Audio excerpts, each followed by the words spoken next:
পিয়ালিস বুক corner YouTube চ্যানেলে সবাইকে জানাই স্বাগত।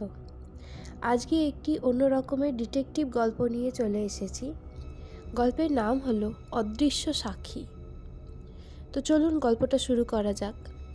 কলকাতার অভিজাত পাড়ার বিশাল প্রাসাদোপম বাড়ি সেনগুপ্ত ভিলা।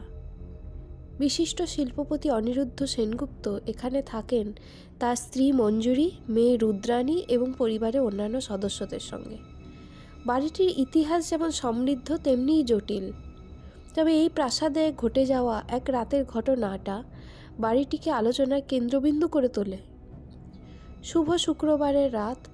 বাড়ির প্রাইভেট সেক্রেটারি শোভন দত্ত, যাকে পরিবার প্রায় একজন সদস্যের মতোই মানত, হঠাৎ নিজের ঘরে মৃত অবস্থায় পাওয়া যায়। ঘরের দরজা ভেতর থেকে বন্ধ, জানলা বাইরে থেকে সিল।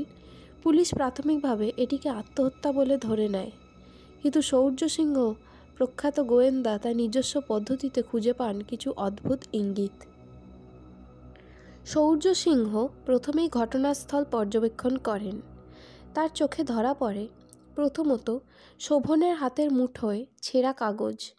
তিনি বলেন এই কাগজে লেখা ছিল এমন কিছু যা শোভনের মৃত্যু রহস্য উন্মোচনে সাহায্য করবে।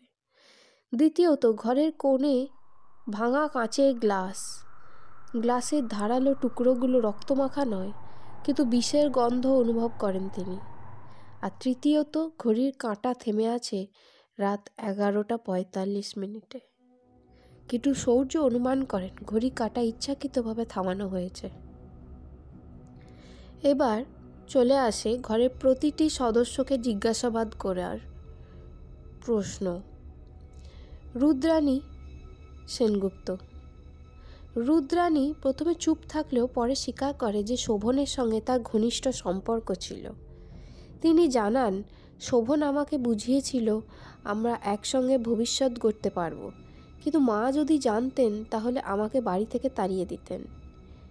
পরে আসেন মঞ্জুরি সেনগুপ্ত, যিনি মা। মঞ্জুরি প্রথমে শান্ত পরিপাটি, কিন্তু জিজ্ঞাসাবাদের সময় তার স্বভাব অস্থির হয়ে ওঠে। সৌর্যের মতে তিনি কিছু লুকোচ্ছিলেন। পরবর্তীতে আসে হিমাংশু চক্রবর্তী, যে ছিল ম্যানেজার। হিমাংশু শোভনকে কখনো পছন্দ করেননি। তার অভিযোগ, শোভন সবসময় নিজের স্বার্থ দেখত। আমি জানি সে অনিরুদ্ধবাবুর গোপন ব্যবসাটির তথ্য ফাঁস করার চেষ্টা করছিল। পরবর্তীতে ধাপে আসে অনিরুদ্ধ সেনগুপ্ত, যে ছিলেন পিতা। অনিরুদ্ধ দাবি করেন যে শোভন অত্যন্ত বিশ্বস্ত ছিলেন, তবে তিনি ইঙ্গিত দেন সম্প্রতি শোভন খুব চাপে ছিল, কী নিয়ে তা আমি জানি না। সৌর্য শোভনের ঘর থেকে একটি লুকোনো ডায়েরি খুঁজে পান। সেখানে কি লেখা ছিল?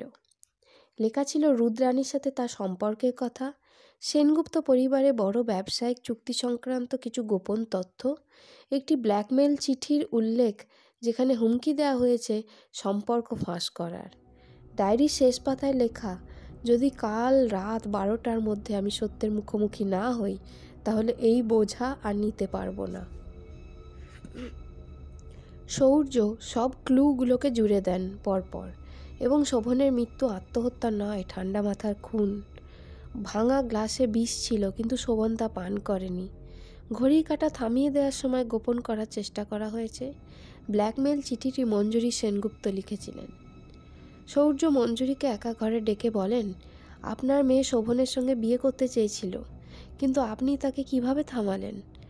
মঞ্জুরি এবার চিৎকার করে ওঠেন, হ্যাঁ আমি করেছি। এই সম্পর্ক যদি জানাজানি হতো আমাদের সম্মান শেষ হয়ে যেত। তিনি আরও বলেন, শোভনকে শুধু ভয় দেখানোর জন্য বিষ দিয়েছিলাম, আমি ভাবিনি সে মারা যাবে। শেষে মঞ্জুরি গ্রেফতার হন। রুদ্রাণী ভেঙে পড়ে। অনিরুদ্ধ পরিবারের মানসিক অবস্থা নিয়ে চিন্তিত।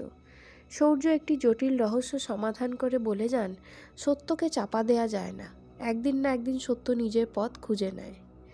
এখানেই আজকে গল্পটি শেষ হলো। তোমরা অবশ্যই আমাকে কমেন্ট সেকশনে জানাবেন, এবং অবশ্যই আমাকে জানাবেন যে এরপরে তোমরা কী ধরনের গল্প শুনতে চাও। আমি সেই ধরনেরই গল্প লেখার চেষ্টা করব। আজকে এখানেই শেষ করলাম। ধন্যবাদ।